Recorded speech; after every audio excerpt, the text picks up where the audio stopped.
उसने पूरा राजपाट त्याग कर राम भगवान वनवास चले गए।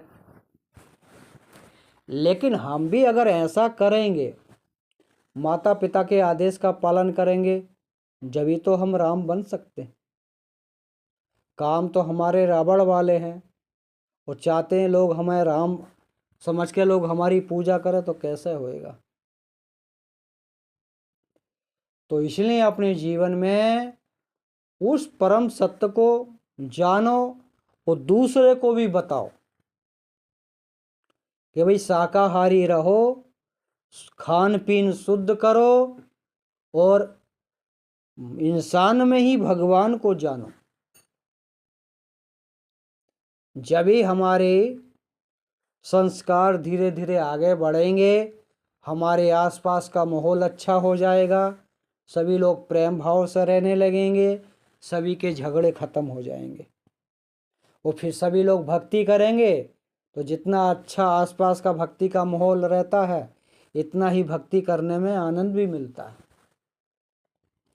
एक घर भगत का हो, चार घर शराबी के हो, तो रोज हल्ला करेगा यहीं गेट पर खड़े होकर, और भक्ति तुम्हारी करने नहीं देगा।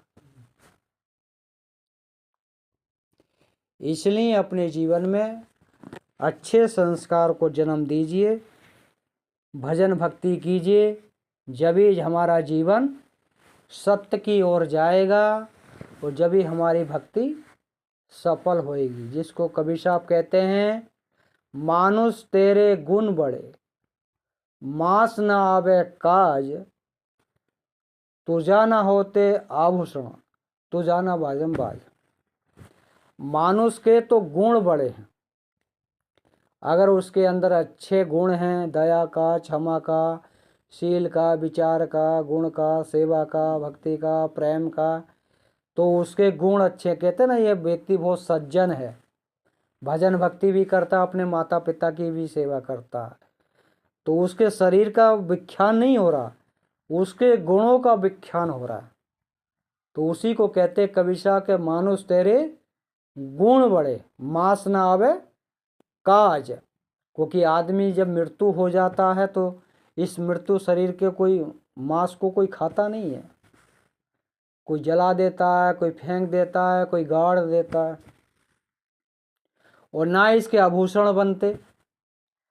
पशु के खाल के तो जूते भी बनते हैं, उसकी हड्डी के बटन बनते हैं, टूथपेस्ट बनते जिनसे हम दांत मांजते हैं, पशु की हड्डी के होते हैं।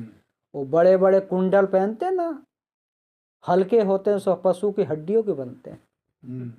रंग बिरंगे कंगन बनते हैं, वो सब पशु की हड्डियों के होते हैं।